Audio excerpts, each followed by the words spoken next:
Welcome to JP news. Brandy shop కోసం తెచ్చిన కంటైనర్ను తీసుకువెళ్లి ఎడారిలో పెట్టుకొని వ్యాపారం చేసుకోండి. కలిచేడు మహిళలు కలెక్టర్కు వినతి. సైదాపురం మండలం కలిచేడు హరిజనవాడ సమీపంలో కలిచేడు పాత గ్రామంలోకి వెళ్లే మార్గంలో రోడ్డు పక్కన కాలువ పూడ్చి అంకమ్మ చెట్టుకు ఎదురుగా కంటైనర్లో మద్యం షాపు పెట్టుకొని వ్యాపారం చేయాలని ప్రయత్నిస్తున్న మద్యం షాపు నిర్వాహకులు ఎడారి ప్రాంతానికి మార్చుకొని చేసుకోవాలని మహిళలు కలెక్టర్కు వినతి పత్రంతో విన్నవించారు. మద్యం షాపు ఇక్కడ పెట్టొద్దని అడ్డగిస్తే స్థానికంగా ఉండే అధికార పార్టీ నాయకుడి నంటూ ఎల్లిపోయిన సురేష్ బాబు బ్రాందీ షాపు యజమానులతో చేతులు కలిపి గ్రామంలో ఉండే ప్రజలను బెదిరించాలని చూస్తున్నారని మహిళలు ఆగ్రహం వ్యక్తం చేశారు. రాత్రి వేళల్లో విద్యార్థినీలు మహిళలు రాకపోకలు సాగించే రోడ్డులో బ్రాందీ షాపును పెట్టడం విరమించుకోవాలని, ఎడారి ప్రాంతానికి తరలించేలా అధికారులు బ్రాందీ షాపు యజమానికి తెలియజేయాలని వారు ఆ వినతిలో కోరారు. అయితే ఆ వినతిలో సర్పంచ్, ఎంపీపీ సంతకాలు, బ్రాందీ షాపును మరో ప్రాంతానికి తరలించాలని, వారు గ్రామస్తులకు అనుకూలంగా ఉంటామని కూడా సంతకాలు చేశారు. పంట కాలువ పూడ్చడం, ప్రభుత్వ స్థలంలో బ్రాందీ షాపును పెట్టాలని చూస్తున్నారని తహసీల్దార్కు వివరిస్తామని గ్రామస్తులతో ఆ ప్రజాప్రతినిధులు కూడా హామీ ఇచ్చారని గ్రామస్తులు తెలిపారు. ఈ కార్యక్రమంలో హరిజనవాడ పెద్దలు, మహిళలు పాల్గొన్నారు.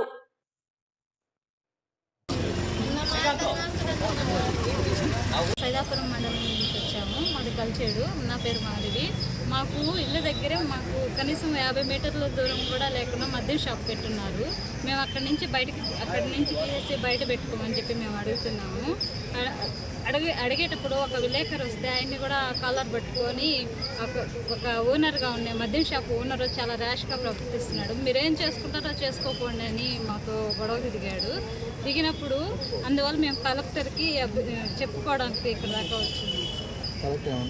కలెక్టర్ మేము మాట్లాడి మేము చేస్తామని అక్కడి నుంచి తీసేసి వేరే దగ్గర పెట్టుకోమంటున్నాం. పిల్లలు ఉండేది స్కూల్కి వెళ్ళే పిల్లలు, ఊర్లో వాళ్ళు అందరూ అదే దారిని నడిచే దారి అది. అందుకని అక్కడి నుంచి తీసేసి వేరే దగ్గర పెట్టుకోమంటున్నాం.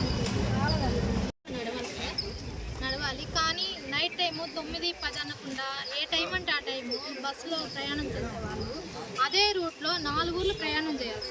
ఆ 4 ఊర్లు ప్రయాణం చేస్తూ ఇప్పటి వరకు అంటే ధైర్యంగా ఏ టైం అయినా కూడా పోగలుగుతున్నారు, రాగలుగుతున్నారు. రేపు ఆ మద్యం షాప్ అనేది అక్కడ పెడితే స్త్రీలకి ధైర్యం అనేది ఉంటుందా? కాలేజ్ పిల్లలైనా కూడా ధైర్యంగా పోయి తల్లులు పంపిస్తారు ముందేమో, కానీ మన పిల్లల టయానికి సేఫ్గా వస్తారా అనేది ఇదే టెన్షన్తో సతమతమవుతూ ఇంట్లో తల్లిదండ్రులు ఆవేదన పడుతూ ఉంటారు సార్. మా మనవి ఏంటంటే దయచేసి ఆ మద్యం షాప్ అనేది ఇళ్ళ మధ్యలో పెట్టకుండా ఎక్కడైనా బయట ఎడారిలో పెట్టుకొని మీ బిజినెస్ మీరు చేసుకోమని మేము చెప్తున్నాం. మీరు పెట్టుకోవద్దు, చేయొద్దని మేము అనట్లేదు. దయ ఉంచి మా అందులో ఇళ్ళ మధ్యలో కనీసం డిస్టెన్స్ దానికి దీనికి కనీసం ఒక 50 మీటర్లు కూడా లేదు. ఇళ్ళ మధ్యలో దాని తగ్గట్టు పక్కనే అంకమ్మ తల్లి, మేము 40 సంవత్సరాల నుంచి ఆమెకి పూజ చేస్తున్నాం. ఆ 40 సంవత్సరాలు పూజ చేస్తే అదేమన్నా అంటే గవర్నమెంట్లో కలుస్తుందా అనేసి అని అన్నారు. అవన్నీ మేము అడిగిన దానికి వీడియో షూట్ చేస్తారని మేము మా ఊరు విలేకరుని పిలుచుకుంటే అతని కాలర్ పట్టుకొని, అతని పేరు సురేంద్ర అంట, వైన్ షాప్ ఓనరు, అతనేమంటే కాలర్ పట్టుకొని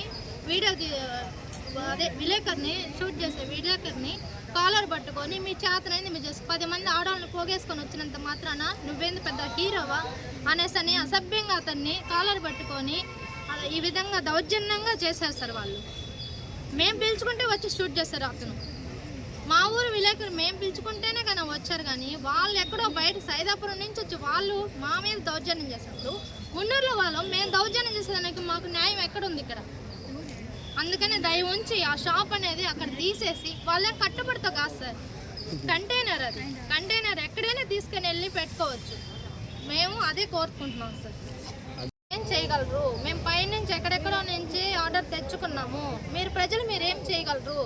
ప్రభుత్వం మా వెనక ఉంది, మీరేం చేయలేరని ప్రభుత్వం అనేసి చాలా చీప్గా మాట్లాడుతున్నారు సార్. దీంట్లో పెద్ద పెద్ద నాయకుల చర్య ఉంది. దీంట్లో చాలా అసభ్యంగా అప్పటికి మేము కొంతమంది మాజీ ప్రెసిడెంట్లని నాయకుల్ని విచారించాం. మేము విచారిస్తే వెళ్ళిపోయిన సురేష్ అనే అతను చాలా బ్యాడ్ హ్యాబిట్గా మాట్లాడారు సార్. పెట్టుకుంటే మీరేం పోద్ది, మేము ఎంతో ఖర్చు పెట్టామనేసి అని ఏదేదో మాట్లాడుతూ ఉన్నారు. మమ్మల్ని అంటే పెట్టుకుంటే పడుతున్నారా అనేసి